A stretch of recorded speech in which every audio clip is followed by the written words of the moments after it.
श्री स्वामी चरित्र सारामृत अध्याय 18. श्री गणेशाय नमः.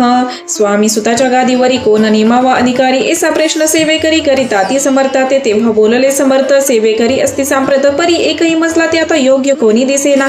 जेव्हा येईल आमच्या मानसी त्या समय मोर पाखरासी अधिकारो नेमू गादीस ही अचिंता तुम्ही न करावी. मोर पाखरा समर्थ म्हणती वेळोवेळा रात्री न तोची चाळा मोठमोठ्याने ओरडती आमची पाऱ्याची विट जतन करावी नीट. वारंवार म्हणती समर्थ काकूबाई लागोनी लपवूनी ठेविली विठेसी ती दिली पाहिजे आम्हासी. याचा अर्थ कवनासी स्पष्ट काही कळेना.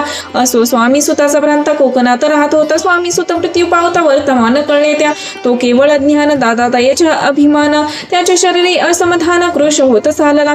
काकूबाईने तायासी आनविले आपणापासी एके दिवशी समर्थासी दादा प्रती दाखविले. समर्थ बोलिले बाईसी 4 वेळा जेव घाले असे आरोग्य होईल बाळासी चिंता मानसी करू नको. त्याप्रमाणे बाई करिता दादासी आली आरोग्यता समर्थाची कृपा होता रोग कोठे राहिला.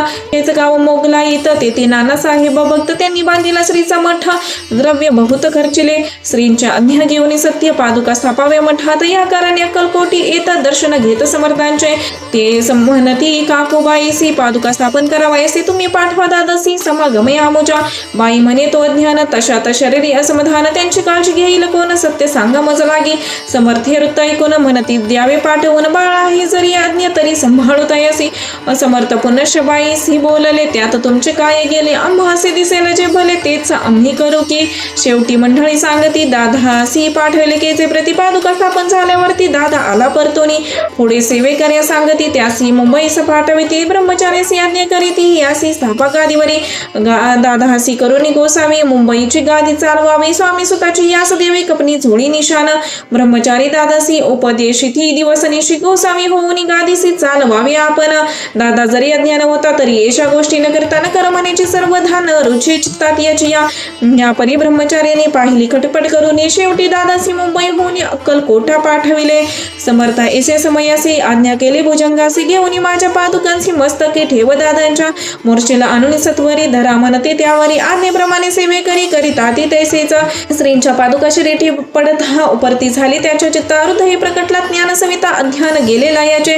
धन्य गुरुचे महिमान पादुका स्पर्श करून चाहले तत्काळ ब्रह्मज्ञान काय धन्यता वर्णावी. असो दादांची पाहुणी वृत्ती काकूबाई दचकली ती म्हणे समर्थे दादा प्रति वेड खचित लाविले.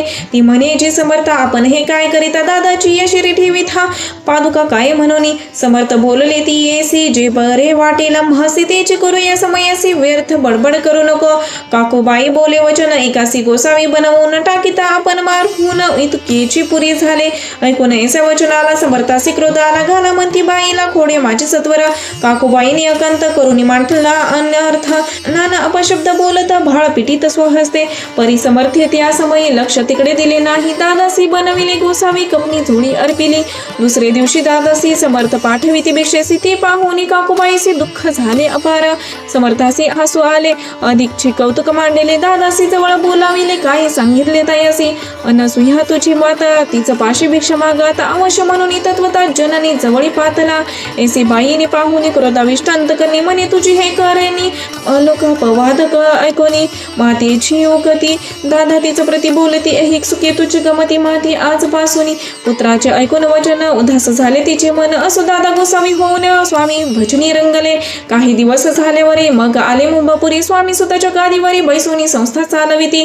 इति श्री स्वामीचरित सारामृत नाम प्रकृत संमत सदा प्रेमळ परिसुत अष्टमोध्याय गौड श्रीरस्तु शुभम भवतु.